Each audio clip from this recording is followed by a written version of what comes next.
Hey guys, it's Upa here. So today I want to talk about Spirit Beasts and Arcane Gems. So the reason why I want to talk about these two features in particular is because of the difference between free-to-play and pay-to-win players when it comes to these two features. So let's talk about the difference between free-to-play and pay-to-win players in different areas of content first, and primarily that would just be in terms of heroes and echoes. So obviously as a pay-to-win player, you will much more easily get the heroes you want, especially limited time heroes, most of which, or in fact, basically all, especially the more recent ones, are very, very meta and used in various areas of late game content.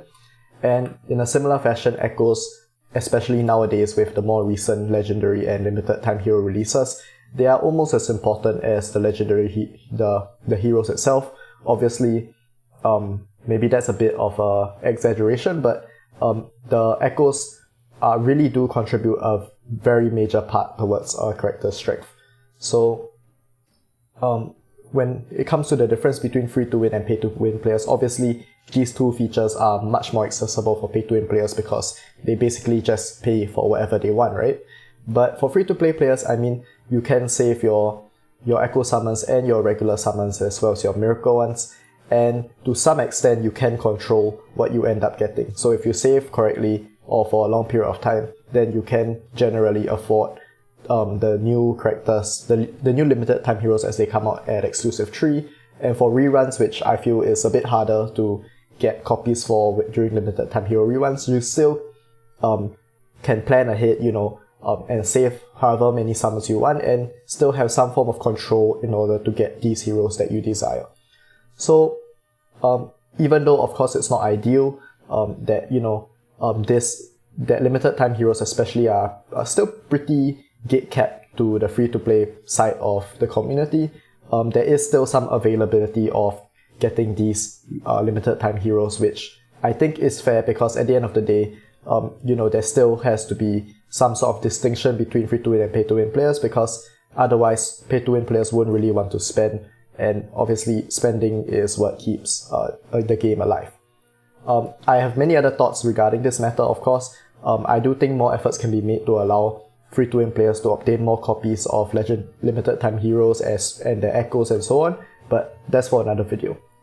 So of course, as I mentioned at the start, the focus is actually for Spirit Beasts and Arcane Gems, and the reason why I wanted to talk about this is because compared to heroes and echoes, the difference between free-to-win players and pay-to-win players for Spirit Beasts and Arcane Gems is entirely massive, and it's basically black and white. So it's just either these two features are completely useless to you if you're a free-to-win player, or they are one of the most important things in the game if you're a pay-to-win player. There's not really an in-between where you can say like, as a free-to-win player, this is kinda useful, and I'll explain why now. So as a free-to-play player, they will give you one copy of this Fire Tea for free, and that's about it, right? So I think if we can take a look at pets, you can see that I have Fire Tea at 0 stars over here. They give this in the Memory Temple, I believe.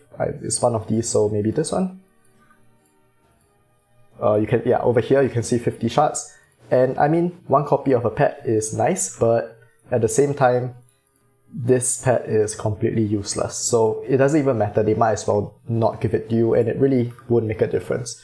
So let's talk about the pets which are useful, or rather let's talk about another free-to-play pet which they give you. So the second one is this Miasm Giant Dragon, and you get this from content such as Purgatory over here. I believe there are shards. There are shards somewhere. So yeah, Ultimate Trial. You can see you can get some every week, and I'm pretty sure there's a few other areas just doesn't come to my mind right now. But you can also get them in the Spirit Beast store over here. So this is much more attainable, and you can see that I have the Spirit Beast at 5 stars, and this is about 7 to 8 months into the game. I recently got it to 5 stars, and the good thing about this pet, besides the fact that it's free-to-play friendly, is that it's actually a very solid pet. So it will increase the damage your team does by a decent amount. Obviously not anything too crazy, but it's noticeable and still a pretty good thing to get as a free-to-play player. However, besides that, besides this Miasm Giant Dragon, which you can get for free, everything else is basically impossible to get as a free-to-play player. So you can get some shards here and there from several different areas of content. Usually you get like a bag over here like this, and you can see random Spirit Beast shards.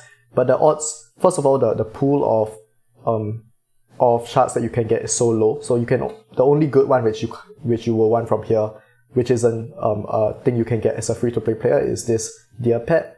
But first of all, you need to land this 6% chance for a legendary shard, and then you need to land the 1 in 4 chance to get the Briar Phantom, and not only that, you need 50 shards just for 1 star. So at the end of the day, the amount that you get as a free-to-play player is completely insignificant. The second way you can get shards is some various events. So for example, the Sword Harbor event, you can spend your merit points to get a chest which gives 10 of these Briar Phantom shards. I don't think they have the Frost Spectre shards in that chest yet. Maybe I could be mistaken, but either way, 10 shards for an event which comes like once every 2 months is really insignificant as well. And to make things even worse, most of these pets require very high star values in order to become good. So for example, Unicorn Pet needs around 4 to 5 stars before he really starts ramping up. Divine Griffin needs Divine Griffin actually needs 5 stars before he gets the thing which makes your team immune. So yeah, I mean, 5 stars is crazy. Even if you're a pay-to-win player, this is equivalent to 6 limited time hero copies. So I mean, it's such a massive opportunity cost when you choose to go for a pet. The only exception is definitely the Frost Spectre pet, which is good from 1 star because he does this reduce the owner's speed by 8%. Then he's also good at 2 stars because he inflicts it at the start of the wave. And then lastly, I think he has another power spike at 4 stars, but once again, not relevant for free-to-play players, right? So the summary of this for the Spirit Beast side of things is that you basically will never get a useful Spirit Beast besides this Miasm Giant Dragon, even over an extremely long period of time. And even if you do get enough for 1 copy, that 1 copy isn't going to do anything for you. So this is where I think the issue lies. There's not really a way to plan or to do anything in order to achieve these pets. And the only realistic way for you to get these pets is by spending. And this is a big problem because these pets are extremely, extremely strong, right? These pets are almost at the level of just having a 6th hero in your team. In fact, it essentially is, right? And when you go to the high levels of PvP or even PvE, some of these pets become essentially mandatory. So for instance, maybe less so now in the current classic arena meta, but previously when the arena meta was something along the lines of Murongjing, Apsara, Nicolith Marie, and then either Giselle, Irato, or Lydia, if you didn't have either Unicorn Pet or Divine Griffin Pet, I mean, you will never win against a team which has these pets. So that's one really major issue, and definitely changes have to be made when it comes to this area of content to make pets more available to others. So I know some players have suggested that we do have the Spirit Beast Cultivation event which comes once in a while, and I've seen players suggest that the progress you make during that event should carry over, and I think that's a really good idea because I think it's a realistic idea and it's also effective because free-to-play players, will not be able to immediately obtain the new copies of new Spirit Beasts as they release, because even if progress retains over time, that progress will only be maintained within the Spirit Beast that you have chosen to unlock in the previous event. So I think that's really fair, and I think it's something that the devs should implement, and hopefully they do. I know it's been suggested several times, so I mean, all we can do now is just hope that they take the suggestion. Besides that, I think there just needs to be more ways for pets to be available, maybe just more shards being given out in Purgatory or 7 Sins, or maybe some new content they release should also give Spirit Beast shards as well. But at the end of the day, Spirit Beast shards really need to be more available for free-to-play players. Now for the Arcane Gem side of things, it's also very similar. I think this is less impactful for most players, and the difference between having Arcane Gem and not only really matters at the very late stages of PvP content. And to give some credit, we do have quite a number of passive gems over here. So we have 6 passive gems there's 7 out of 13. So I mean, that's a fair amount, almost 50%. And the good thing about passive gems, of course, is that regardless of star level, you can just put them on the character which benefits from it, and even though it may be a very minor buff, it's better than nothing. So at least these gems still have some use. So in this regard, I think that's a good thing, and to be fair, gems are actually decently available. In fact, you can get quite a lot of them from the market, right, using your gems. Obviously, this is a bad use of your gems if you're a free-to-play player, but the option is there, so if maybe you are a super late game player or something and you don't ever need to summon for anything else or use your gems on miracle summons for whatever reason, at least the option is here. So I think this is still better.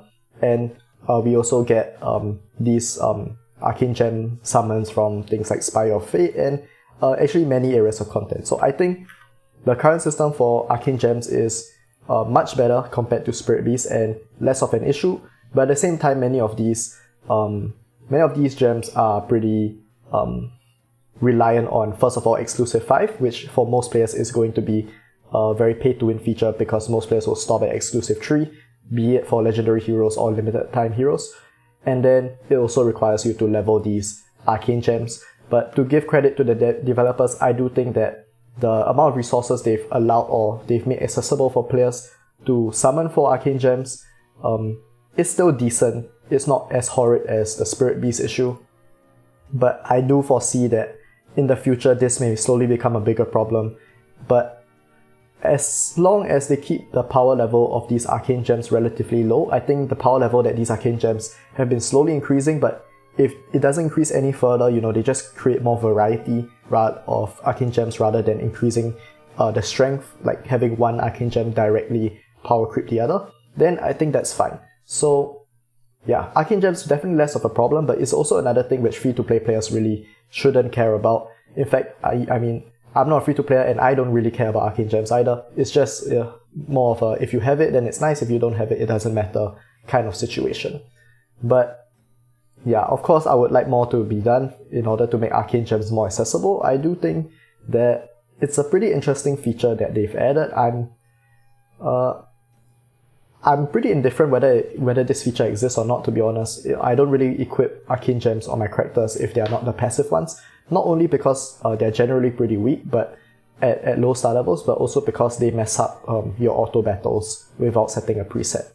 So yeah, I mean, the main focus of this video, I mean, to be honest, there isn't that much of one. I just wanted to talk and I guess hear what you guys in the community think. But I definitely do think that at minimum, more ways to obtain Spirit Beast shards should be implemented. And I'm curious to see if you guys have any ideas that y'all can suggest to make these shards more accessible. And if there are any ideas which I think are good, I'll try and suggest them to the developers. Of course, that by no means means that anything will be done about it, but I mean, it's at least I'll try and let your voices be heard.